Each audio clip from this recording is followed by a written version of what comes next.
Chrétieni sumay mbokk. Aujourd'hui, on va parler du mariage et du divorce. On va lire l'évangile de Jésus-Christ selon saint Marc. Partant de là, Jésus va dans le territoire de la Judée, au-delà du Jourdain. De nouveau, les foules se rassemblent autour de lui et il les enseignait une fois de plus. Selon son habitude, des pharisiens s'avancèrent et, pour lui tendre un piège, ils lui demandèrent s'il est permis à un homme de répudier sa femme. Il leur répondit: qu'est-ce que Moïse vous a prescrit? Ils dirent: Moïse a permis d'écrire un certificat de répudiation et de renvoyer sa femme.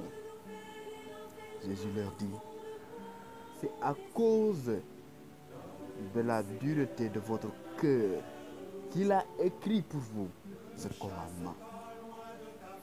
Mais au commencement du monde, Dieu les fit mâles et femelles.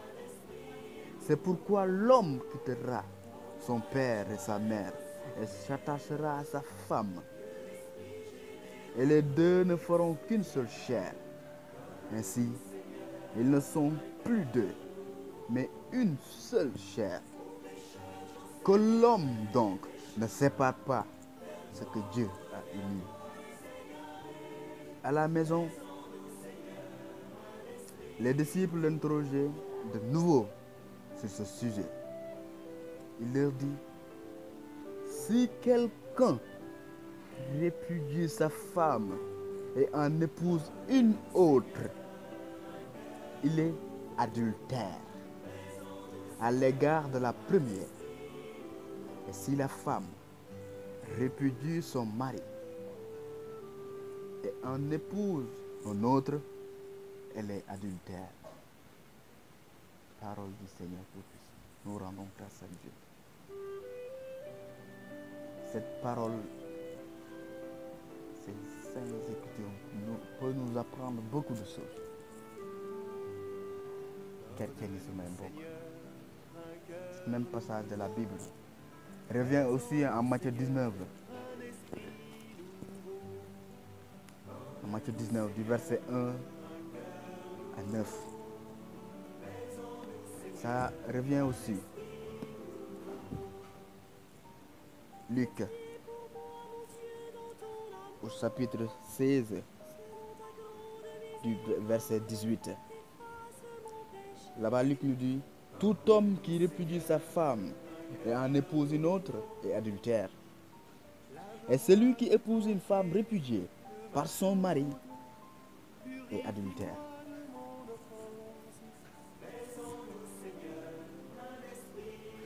Je vais commencer à parler d'abord aux parents. Surtout, vous les mamans. Ce que Dieu a uni, que l'homme ne le sépare pas. Et 80% des couples, des mariages dans ce monde ont été détruits par les mamans. Je m'adresse d'abord à vous. yaay yi léegi presque xaaj bi yëpp 50% bi yëpp dañoo jiital xaalis tellement ba seen doom ba mu bu gisee ku mu bëgg bu amul alal ñu ne du ci dal. Je m'adresse à vous, vous les mamans. Ce que Dieu a uni, que l'homme ne le sépare pas. ñaata yoon la ñuy commettre erreur yi ñaata yoon la ñuy commettre erreur yi. Si quelqu'un répudie sa femme et en épouse une autre, lan moo tax mariage dans l'église catholique ñu koy préparer ay mois di ko waaj ay mois parce que c'est du sérieux da ngaa nar a taxaw devant les hommes et devant Dieu nga waat mariage c'est pour la vie à moins que kenn si yéen yàlla woo ko mais divorce l'église catholique c'est la Bible qui le dit divorce ah te yéen yaay yi vous poussez vos filles ou vos fils à divorcer ndaxte lan sa jabar neexuma ndaxte lan sa jëkkër amul xaalis kese te en général ces mamans là ñoom tamit dañoo divorcé ils ont divorcé de leur mari dañoo divorcé seen doom am jëkkër mariage église jëkkër ji commencé am nekk ci ay moments yi nga xamante ne yoratu loolu il le pousse di ko xoola kii bu booba dañ lay wëral keneen wëral la keneen am xaalis dañ xoola kii ils vont faire tout ba nga divorcer et après ça tu vas commettre l'adultère c'est l'adultère nga mariage église divorce le divorce c'est pas accepté divorce mukk nga divorcer daf benn péché pare nga teg ci dem nekkaat ak keneen adultère c'est la Bible qui le dit l'adultère c'est l'adultère te vous les mamans vous êtes da ngeen bëgg xaalis tellement da ngeen bëgg xaalis tellement ah ba même sax yëfu àdduna ak bëgg bësu àdduna da leen di pousser parfois ngeen jaay ngoru seen doom di ko ba bàkkaarloo ko di ko commettre l'adultère.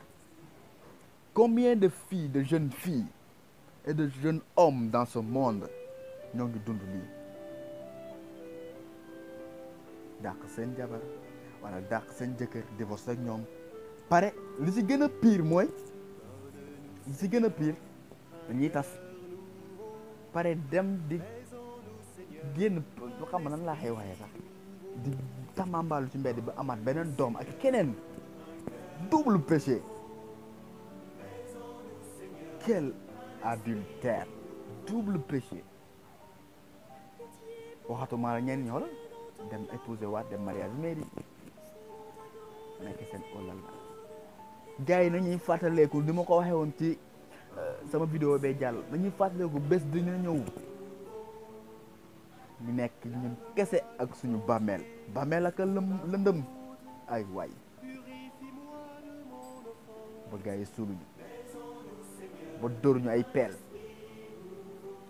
pare ba tëj ñu fa dem seen yoon ba mu des ñun rek ak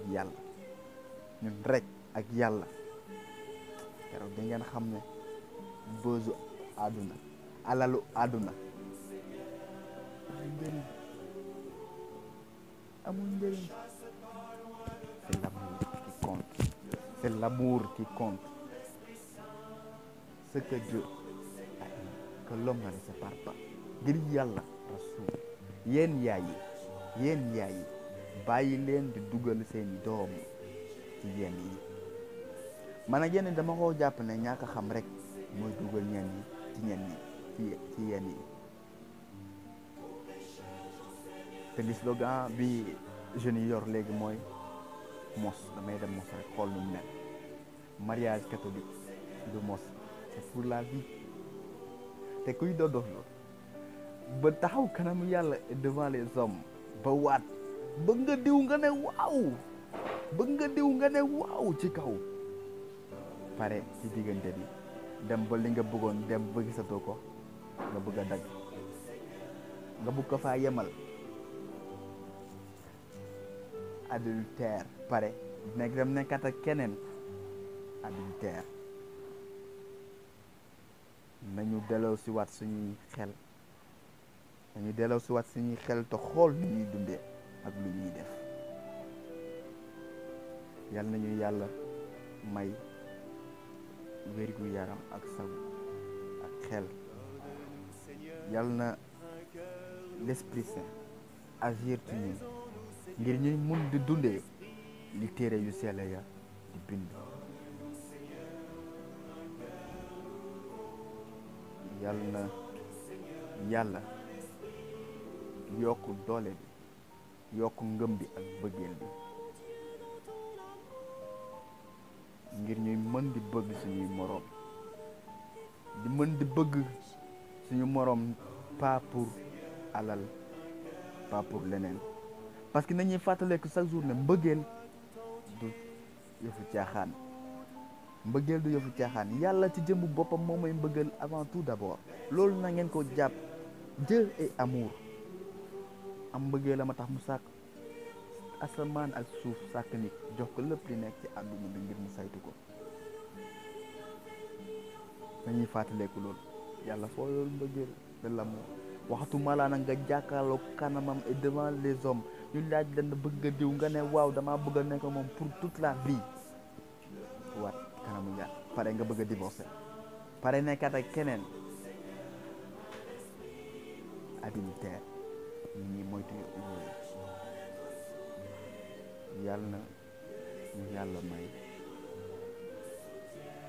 doole ak kàttan ak fit dañuy mun di dund li ñuy sant. que Dieu soit loué fii ba ca abadan.